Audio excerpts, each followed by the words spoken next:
Hi, I'm Bailee, aka the Vegetarian Guide, and in this video we're going to talk about 15 tips for saving money on your vegetarian diet. Let's get started.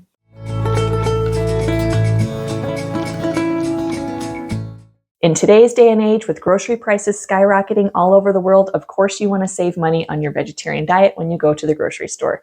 And in this video, we're going to talk about 15 tips for how you can have a vegetarian diet on a budget. Tip number 1 is to buy goods in bulk.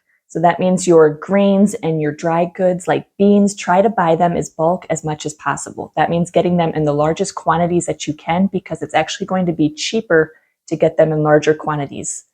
Now, if you don't have bulk bins available at your local grocery store, you can try to go to a warehouse store or look online and see if you can get these large quantities of your dry goods.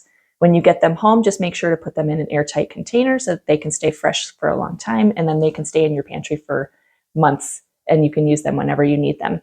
Tip number 2, if you're looking to save money, is to buy dried beans instead of canned beans. Now, I love a good canned bean. It is so convenient to just be able to drain it and pour it in and use it in whatever recipe you're using.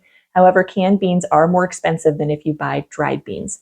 And dried beans aren't that much harder. All you have to do is put them in some water to soak overnight, or if you have a pressure cooker, you can throw them in there and they will hydrate up again so you can use them really quickly. This is a great way to save money. Might not be quite as convenient, but it's really not that big a deal to use dried beans instead.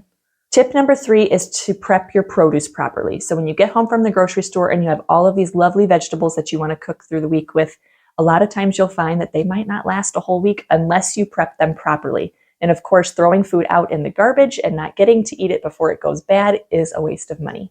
So make sure when you get home from the grocery store that you take a few minutes to wash, cut, prep your vegetables, put them into airtight containers in the refrigerator or whatever way is the best way to store them so that they will last a long time for you and you can make sure that they all get used up without having any extra waste.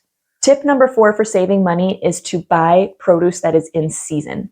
So fruits and vegetables, of course, have different times of the year when they are best, when they're being harvested, and it's those times of year when they're going to be the freshest, but also when they're going to be the cheapest because they're the most available. So make sure that you're shopping seasonally and buying fruits and vegetables that are within season. You can also go to a local farmer's market, for example, and buy the local produce that they have available right then and there because that is going to save you a little bit of money as opposed to buying fruits and vegetables that aren't in season that you know are being shipped in from other places around the world. Tip number 5 for saving money is a big one, and that is trying to avoid processed fake vegetarian or vegan meats. I know that these are super convenient. You want to have that veggie burger or those fake chicken nuggets or those fake sausages, whatever it is that you can get in the frozen food aisle at the grocery store. Try to avoid them if possible, not only because they are way more expensive, but also because they just are not the healthiest alternative for you. Instead, try to focus on whole foods like beans and tofu and all of these other healthy vegetables and fruits where you can get your nutrients from. It's going to save you a lot of money and it's going to be the healthiest option for you.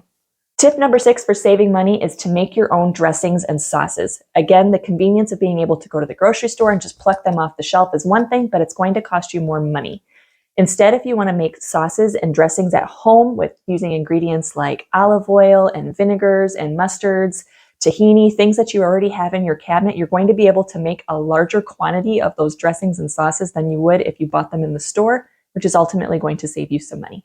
Tip number 7 is to avoid food waste by meal planning. So if you take a couple minutes to make a meal plan every week, you're going to eliminate wasting food.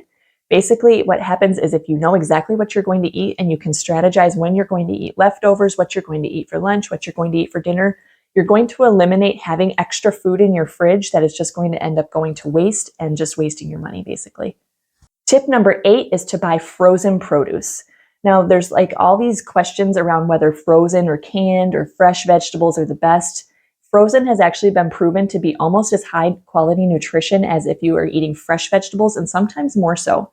Because when you get fresh fruits and fresh vegetables, they are plucked right from the vine and then flash frozen immediately. Whereas other produce might have already had a couple days getting from wherever it's been harvested to your grocery store. So frozen fruits and vegetables are a great alternative because they last for much longer in your freezer and they have just as many nutrients as your fresh produce, which is going to end up saving you money. Tip number 9 for saving money is again going back to that meal planning, and this time we're talking about making a grocery list. Because how many times have you gone to the grocery store and you're feeling a little bit hungry and you start looking on the shelves and saying, that looks pretty good. And so you throw it in your cart and all of a sudden you have a full cart full of all kinds of crap that you can't put together to make any meals out of, and you've just blown your whole grocery budget. I know I've done that before. If you meal plan and you prep out what you're going to have for the week, then you can make a grocery list that is more tailored to what you actually are going to need. And if you stick with that, you're going to save money because you're only getting the foods that you actually need, that you're actually going to use, that are nutritious, that aren't just impulse buys. So make sure that you take some time to make a grocery list beforehand because it's going to save you money. Tip number 10 is to see if there are any apps or local services in your area where they give out discounted food. Lots of times restaurants, if they have extra food at the end of the day, they will sell it for a much cheaper price. Or you can go to your grocery store, and if they have any foods that are potentially expiring, to eliminate food waste and to save money for you, you can get them at a much lower price. The app Too Good To Go is a great one to use if it's available in your area, where you can see which restaurants and grocery stores offer these services. Tip number 11 is to batch cook larger meals. So that means that if you take the time to make larger meals that have leftovers, you can freeze them and use them to eat again another time, which is going to save you money and time, which is also important. Again, you might find that this saves you in busy times when you really don't want to cook, and the alternative might be running out through the drive-thru. If you have some of these meals already prepped in your freezer, then you're going to turn to those instead, and they'll be a healthier, more nutritious option, and it's also going to be a much cheaper option for you. Tip number 12 is to grow your own herbs. As you can see behind me, we always have herbs growing in little pots on our windowsill. You don't need a ton of space to do this, but of course, if you have some space in your backyard where you could have a pot or a little bed with fresh herbs, that would be amazing because they're going to last much longer than if you're buying them every time you need them for a recipe. I don't know about you, I never use them all when I buy them like that, and they end up going to waste. So a cheaper way to do it is to get your herbs and keep them in a little planter by your windowsill so you can use what you need when you need it, which is going to save you money over time. Tip number 13 is a quick and easy one, and that is to save your vegetable leftovers when you're cooking, so the skins from your onions or the little pieces of carrot on the end, and you can use them to make vegetable stock, which you can use for your soups and your casseroles and things, and that's another great way that you can save money and make sure that you're using everything you have without putting anything to waste.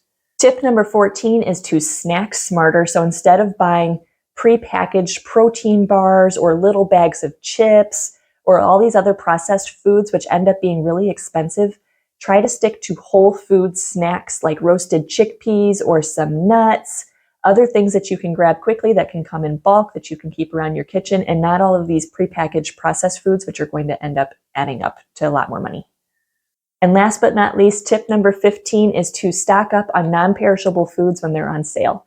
So if you go to your grocery store and you can see that they have jarred tomato sauce, or canned beans, or pasta, or any of those other ingredients that you have as staples in your pantry on sale, stock up on them because they're going to last for a really long time in your cupboard, and it's going to save you money in the long run if you stock up when they're on sale as opposed to buying them at full price other times.